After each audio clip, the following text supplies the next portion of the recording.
おす、未来のチャンピオン、どうもインゲンです。さて、ポケモンスカーレット・バイオレットが発売されて、新しいポケモンもたくさん登場して、本当に新しい時代が来たなという感じがするんですが、ポケモンスカーレット・バイオレットから実際にね、通信対戦、いわゆるランクマッチなんかをしてね、ガチ対戦で遊んでみたいという方も一定数いらっしゃると思いますが、ポケモンってとにかく専門用語が多いんですよね。みんなどこで覚えてきたんだっていう覚えなきゃいけないことの数々。なんだ努力値って、なんだ種族値って、個体値厳選ってあれは何をしてるんだ。なんか S が最速だとか耐久調整がどうとかガチ勢の人が言ってるけど、あれはどういうことなのかっていうのがね、動画を見ていてもわからないことがたくさんあると思います。ということで、今回の動画はポケモン対戦初心者の方向けにポケモン対戦の専門知識を解説していこうと思います。専門用語ばかりで難しいなっていう風に聞こえる方も多いと思うんですけど、実はポケモンの専門用語は簡単なものばかりです。ちょっとどうしてもね、こうガチ勢になると専門用語たくさん使って会話したいっていう人も多くて、本当は簡単な話なのにあえて難しい言葉で会話がなされてて、いやどういうことなんだってなるっていう現象がね、結構ポケモンでは起きてしまうんですよね。他にも専門用語を使った方がね、短くて素早く伝わってしまうので、一度覚えてしまったらやっぱ専門用語をついつい使ってしまうんですが、今回はそういうのが全くわからない方でもポケモン対戦はこうなっているよというのを現役の専門学校の講師でありポケモン実況者でもある私インゲンが解説していきたいと思います。ところどころね、もうここは知ってるよ、ここは知らないよっていうね方が人によって違うと思いますんで、もう知ってるよっていう部分はね、次のチャプターに飛んだりとかしてもらいながら必要な情報だけ聞いてもらえたら嬉しいなというふうに思います。それではまずはじめに皆さんに覚えてほしい、これを覚えるだけでポケモンの実況動画とか見るのがめちゃくちゃはかどるっていう専門用語が HABCDS です。いきなりアルファベットがたくさん出てきましたけど、これは単なる略称です。何も難しいことはありません。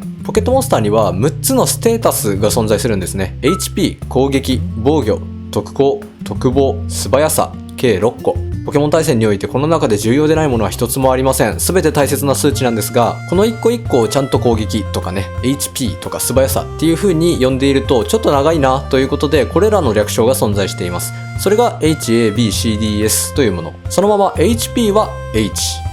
攻撃は A、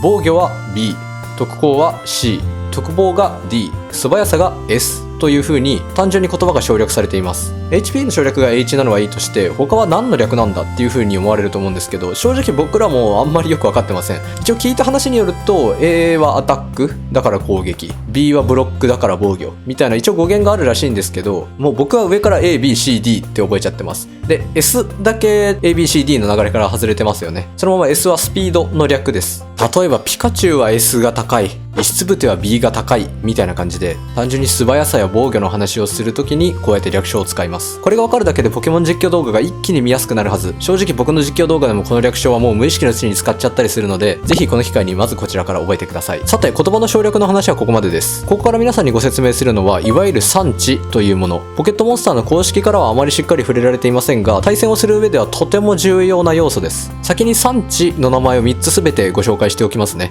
種族値、個体値、努力値、この3つです。なんだか難しい話になってきたなというふうに思うかもしれませんが、意外と簡単なので一つずつ覚えていきましょう。まず最初は種族値。そういえば先ほどピカチュウの S が高い、石つぶての B が高いなんて話をしたんですけど、皆さんなんとなくそういう感覚ありますよね。カビゴンは H が高いけど S はあんまり高くなさそうみたいなのって皆さんの共通認識であると思うんですけど、じゃあこれは何を指して言ってるんでしょうか。そう、これはポケモンそのものの生まれ持った能力値の高い低い、これを種族値と言います。現実世界でゾウは力が強い、チーターは足が速いみたいな話をしますけど、そういう感じだと思ってください。この種族値はポケモンごとに固定です。でもですよ、ピカチュウがなんとなく S が高いのは分かった、石つぶてがなんとなく B が高いのは分かったけど、どのポケモンがどれぐらい速くてどのポケモンがどれぐらい防御力が高いのかみたいなのってゲーム内では感覚でしか分かりづらいんですよね。実際にどれぐらいそのポケモンが強いのかっていうのを数値化して見てみたい。これを実際に数値化したものが種族値と言います。これゲーム内でそのポケモンの種族値を見ることはできないんですけど、ちゃんと割り出す計算式みたいなものがあって、一体一体全てのポケモンの種族値が判明しています。それをまとめてくれていてとても便利なサイトがあるので紹介しておきます。種族値だけでなく、そのポケモンが覚える技、進化する方法、どこで捕まえるかなど、ポケモン対戦をする上で必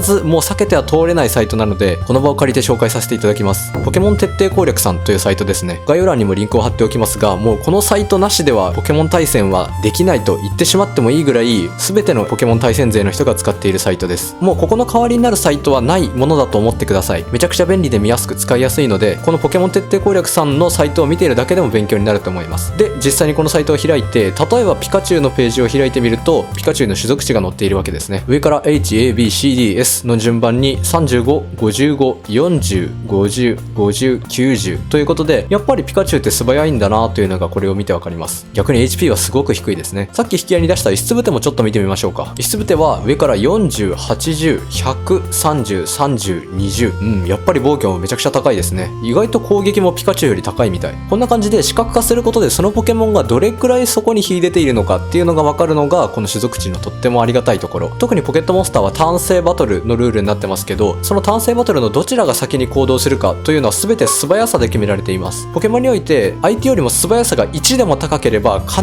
ず先制行動できるんですね。なので特に種族値において素早さを見るっていうのはとっても大事。自分のポケモンと相手のポケモンのどちらが素早いかというのは種族値を見ると大体わかります。おまけでもう一つ専門用語をお伝えしておきますが、130族とか90族とかいうその数字の後に族をつけた言い方、これは主に素早さの話の時に出てくる話なんですけど、素早さの種族値が90のポケモンをひとまとめにして90族と呼びます。素早さが100ならば100族、素早さが130になると相当速い方です。130族というのも言います。あとこの何々族っていう言い方はこの種族値を合計した値 HABCDS 全ての種族値の合計で使う場合もあります。総合的にどれぐらい優れてるかっていう指標で使ったりしますね。この合計の値で一番使うのは600族という言葉、皆さんも聞いたことがあるかもしれません。例えばポケモンで種族値が最も美しいとされているガブリアスの種族値を見てみましょう。上から108、130、95、80、85、102。さっきのピカチュウや石つぶてと比べると相当高い数値ですよね。これ全て合計するとちょうど600になります。この全ての合計が600になるポケモンを600族と呼びまして、一般的なポケモンの中ではほぼ最高水準の値になります。普段ランクバトルでは使用できない伝説のポケモンとかになると680とかもっと高いポケモンもいるんですけど、基本的に普段の対戦で使用できるいわゆる一般ポケモンでは600はほぼ最高ですね。つまり600族というのは種族値の合計が600、めちゃくちゃ優秀なポケモンたちですよというのをひとまとめにした呼び方です。皆さんもぜひポケモン徹底攻略で自分の好きなポケモンを調べてみてください。このポケモンはこんな数値なんだ、意外とこのポケモンは防御が高いんだな、このポケモンは攻撃より特攻の方が高かったのか、みたいな発見があるかと思います。これ見てるだけでも楽しいし、この種族値の知識が広くなればなるほどポケモン対戦でも有利になってくるので、なんか暇な時とかぼーっとポケモン徹底攻略をね見ながら、そうなんだっていう風に遊んでもらえたら一石二鳥かなという風に思います。はい、ということで種族値の話は以上。ここで分かった内容は種族値はポケモンごとに完全に決められているということですが、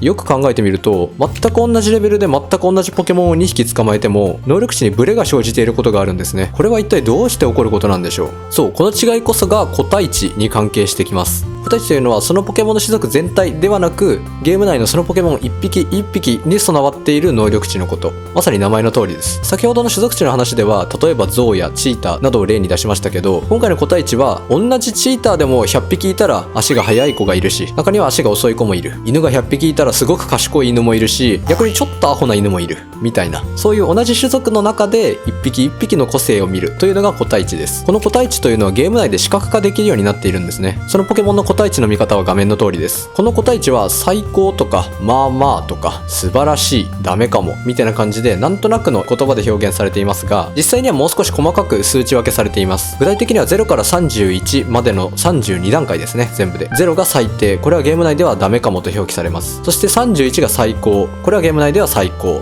と表記されます。例えば野生で適当にポケモン捕まえてみると、HP は28あるからまあ他のポケモンよりかなり秀でてるな。けど攻撃は6しかない。31段階の中ではかなり低い方みたいな感じで、一つ一つの能力値に32段階の個体値が用意されています。ちなみになんですけど、この狙うべき個体値31、つまり最高の状態のことをいちいち最高というとちょっと長いので V という風に略しています。ちなみに31が V になる理由はそんなに覚えなくていいんですけど、一応気になる方のために編集で入れておきますね。この V という言葉ちょいちょい 6V みたいな感じで使われることがあるんですけど、皆さんもしかしたら耳に挟んだことがあるかもしれません。6V というのはポケモンには HBCDS6 つの能力値がありますけど、この6つ全てが最高、つまり V であるということを指しています。そうなったらもう最強ですよね。はい、じゃあ個体値がどういうものかは分かった。だったら一つ一つの能力に32段階の個体値があるのに、どうやって必要な能力を全て31、つまり理想個体にするのかという話なんですが、昔はこれが非常に難易度が高かったんですが、最近のポケモンになってきてかなり楽になってきました。そしてポケモンスカーレットバイオレットなんですけど、いわゆる個体値厳選というものはもはや必要ないのかなというふうに思っています。もちちろん個体値厳選というものも前作までと同様に行えるんですが、銀の王冠を使ったすごい特訓の方が効率がいいと思います。個体値厳選については覚えるのが難しい、かつ効率も銀の王冠を使うよりも悪そうなので、もはややるメリットがほとんどないということで、今回は銀の王冠を使った方法だけ紹介しておきます。銀の王冠とは、使うことで一つの個体値を強制的に31まで引き上げることができるアイテムです。つまりその辺で捕まえてきた適当な野生ポケモンでも、例えば特殊攻撃技を覚えさせない、いわゆる物理アタッカーであれば HABDS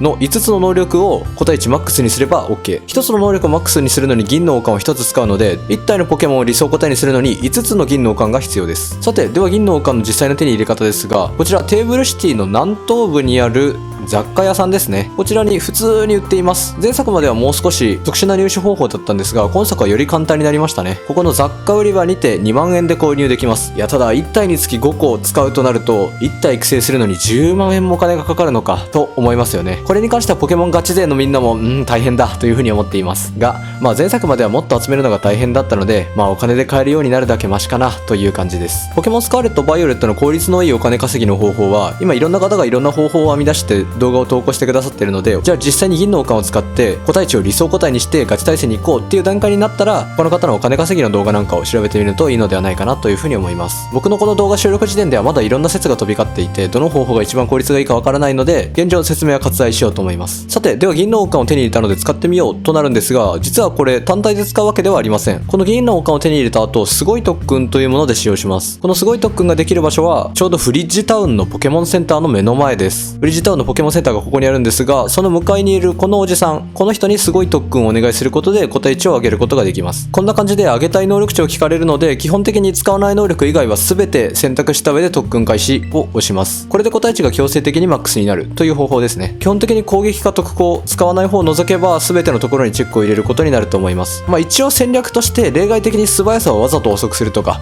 HP をわざと少なくするとか、防御特防をわざと柔らかくするみたいな戦術もあるので、一概には言えないんですけど、基本的にシンプルな戦い方をする上では攻撃特攻どちらが使わない方を除いて、それ以外に全てチェックを入れるという風にすごい特訓をすれば OK です。なお、すごい特訓ができるのはレベル50以上のポケモンに限ります。レベル50以下の場合は経験飴なので、レベル50以上にしてからすごい特訓を受けるようにしましょう。レベル50にするのって大変と思うかもしれませんが、実は前作まではレベル100が条件だったんですね。これでも相当軽くなりました。ありがたい。さて、では同じ種族値、同じ個体値であれば全く同じステータスになるのでしょうか。実はポケモン対戦においてはそうではありません。種族値はポケモンそのものに、個体値はそのポケモンが生まれた時点で決まっているものですが、そのポケモンが生まれた後、後天的にそのポケモンの能力を変える方法が存在します。それが産地の最後3つ目、努力値です。個人的にはこの努力値が一番好きですね。イメージで言うと RPG とかでよくあるステータスの振り分けみたいな感じ。このポケモンは攻撃を高く育てたい、このポケモンは防御を高く育てたいみたいな感じで、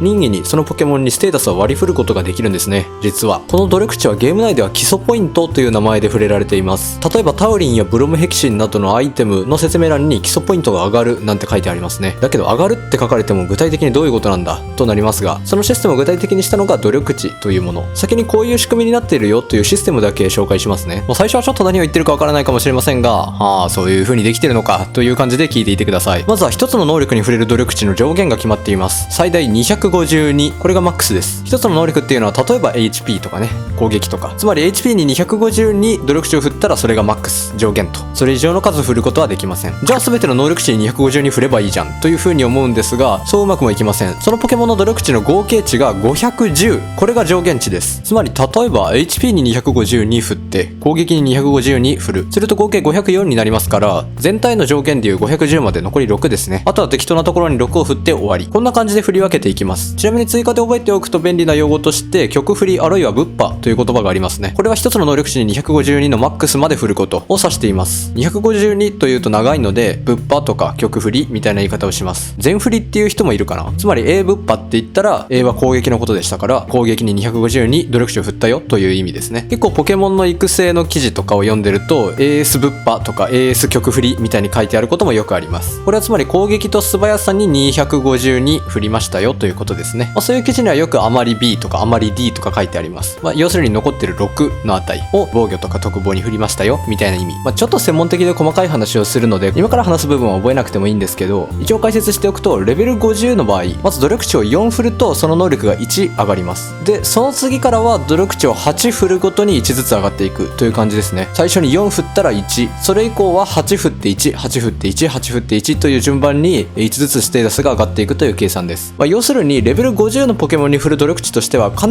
4の倍数になるんですね、有効な数字では。なので努力値を4振ろうが6振ろうが基本的に実数値は一緒だというふうに考えてください。ちなみに努力値を250に曲振りですねした時の能力値の上がり幅は32固定です。ということで本当は努力値510マックスで振れるんだけど、必ずランクバトルなどのルールではレベル50に勝手に揃えられて対戦が始まるので、4の倍数である508が実質的なマックスの数字だというふうに覚えてください。ちなみに先ほどゲーム内では基礎ポイントと呼ぶよという話の時にタウリンやブロムヘキシンというアイテムの名前を出しましたが、これはそのまま努力値振りに使うことができます。これ1個使うことでその能力値に10努力値を振ることができます。マックスアップは HP、 タウリンは攻撃、ブロムヘキシンは防御というようにそれに対応した努力値が10上がるというものですね。ちなみに例えばタウリンを1体のポケモンに25個使うと250振れることになりますが、残りは2。あれじゃあもう1個タウリンを使うと260になっちゃって上限を超えてしまうけど、この場合どうなるんだろうという話なんですが、26個目のタウリンは2だけ振られることになります。なので合計26個タウリンを使えば攻撃ぶっ破できるということですね。ちなみにこの努力値というのはポケモンが野生のポケモンや相手のトレーナーのポケモンと戦って倒した時や相手のポケモンを捕まえて経験値が入った時など、経験値が入るタイミングでも努力値が振られるという仕組みがあります。むしろ昔のシリーズでは野生のポケモンを倒すことで努力値振りをしていたんですが、最近のポケモンシリーズではタウリンなどアイテムを使うのが基本になってきていますが、例えばいわゆる旅パストーリーで使ったポケモンはいろんなポケモン、様々なポケモンを倒していろんな努力値を得ています。これ倒すポケモンによってもらえる努力値というのが決まってるんですね。例えばピカチュウを倒したら素早さだったかな、石つぶてを倒したら防御みたいな感じで、このポケモンを倒したらこの努力値が何ポイントもらえるみたいな感じであらかた決まってるんですが、野生のポケモンをたくさん倒してるといろんな能力にバラバラに、しかも有効でない適当な値努力値が振られていることになってしまいますので、基本的には卵から生まれたまっさらな状態でまだ野生のポケモンとかを倒していないっていう時に努力値をちゃんと510まで振ってしまう、508ですねというのが基本です。先に野生ポケモンと戦わせたりしないようにご注意を。ちなみに経験飴や不思議な飴など野生のポケモンと戦わずにレベルを上げるようなアイテムがありますが、それは努力値が入りませんので、先にそちらでレベルを上げた後努力値を振りをするという順序でも OK です。ポケモンの上位勢になってくるといわゆる調整というものをしたりするんですね。あのポケモンのあの攻撃を耐えるポケモンを作りたいっていう時に、ネットにはダメージ計算ツールなるものがあるんですが、そういうものを駆使してあのポケモンのこの攻撃を耐えるためには、例えば防御に100振ったらどうやら必ず耐えられるようだっていう風に調べて、じゃあ防御に100だけ振って残りの410、408ですねは別の能力値に振り分けようみたいな感じで、ぶっ破せずにいろんな能力に地道に調整して振り分けていくっていう育て方をしたりもします。でも最初はちょっと難しいので、基本的には皆さんぶっ破でいいかなという風に思います。好きな能力2つに曲振りする、この振り方をまず皆さんマスターしてください。全然上位勢でも能力をぶっ破して育成させることはとても多いです。初心者から上級者までずっと使える振り方が努力値ぶっ破ですから、まずはそこをマスターしてみてはいかがでしょうか。なおマックスアップやタウリンなど努力値を振るアイテムはパルデア各地の薬局にて売っています。全部1万円、1つの能力値を曲振りするのに26個、そして4振りするのに1個買うとすると全部でかかるお金は53万円。1体育てるにしてはなかなか大変ですね。今作はポケモン育成にとにかくお金がかかるんですけど、逆に必要なのはお金だけに集約されているので、お金稼ぎさえできれば対戦に関してはあまり困らないというのが今作のいいところでもあります。なおパルデア全国に薬局がたくさんありますけども、先ほどご紹介したデリバードポーチのちょっと北にあるここにラッキーズという薬局がありますので、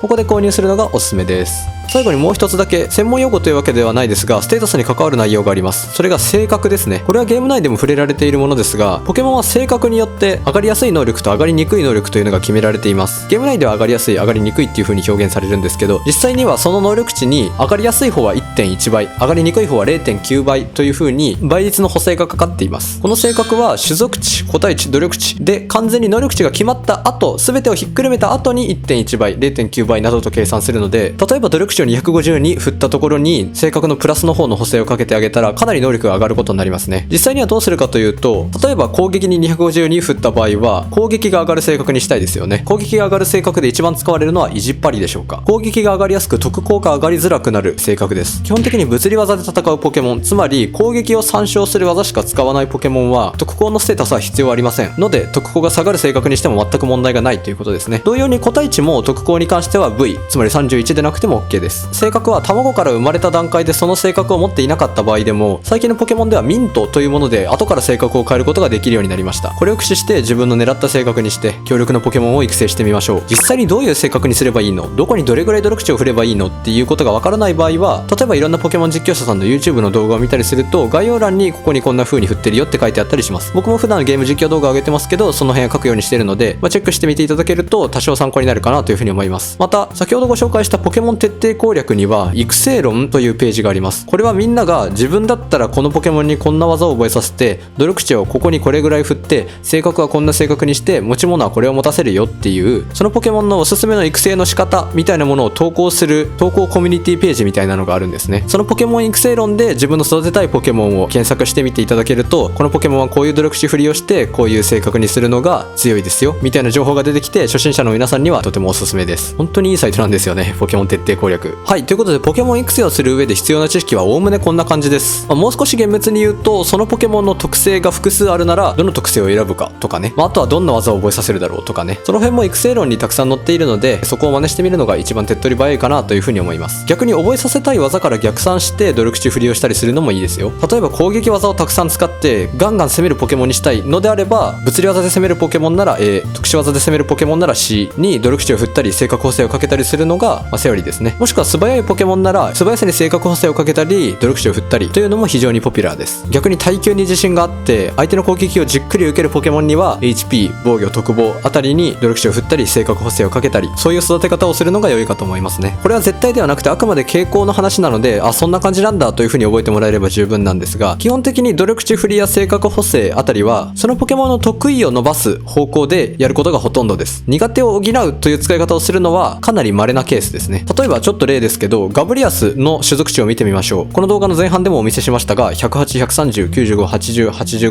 102という数値。ガブリアスは攻撃が高くてかつ素早いというのが非常に魅力なんですね。のでガブリアスのメジャーな振り方は AS にぶっ破する、攻撃と素早さに努力値を全振りするみたいな感じですね。こう見ると HP も高いので HP に振りたくなっちゃうんですけど、ガブリアスのこの102という素早さの高さをせっかく活かしたいので素早さに振ることが多いかなと思います。別に HA でも弱くはないんだけどね、この辺も動画を見たり育成論を読んだりしながら最初は真似していくのもいいのかなというふうに思います。はい、ということでいろいろ覚えることがあったと思いますが、お疲れ様でした。基本的に育成に関してはこれで以上です。これだけ覚えていれば十分インターネットのガチ対戦に戦いに行けると思ってください。そこからさらに実践面ではね、いろんな知識を必要としますが、ここはこっちの技を打つよりもこっちの技を打った方が倍率が高いとか、そういう実際の戦いの方の知識みたいなものはまた要望があれば動画を作ろうかなというふうに思いますけれど、やっぱり最初に皆さんがハードルになるのはポケモンを育成する時点ですからね。しかもこちらの方が専門用語が多かったりゲーム内で説明がなされていなかったりで分かりづらいということで、まずはこちらを動画にさせていただきました。皆さんがポケモン対戦を遊ぶ足がかりになってくれたら嬉しいなというふうに思います。いつか実際にポケモンを育ててみたよとか、実際にこうやってポケモン育成してバトルをしてみたよみたいなことがねあったらコメント欄とか、Twitter もありますんで Twitter のダイレクトメッセージとかでそういう報告とかいただけたらとても嬉しく思います。あの時解説動画作ってよかったなって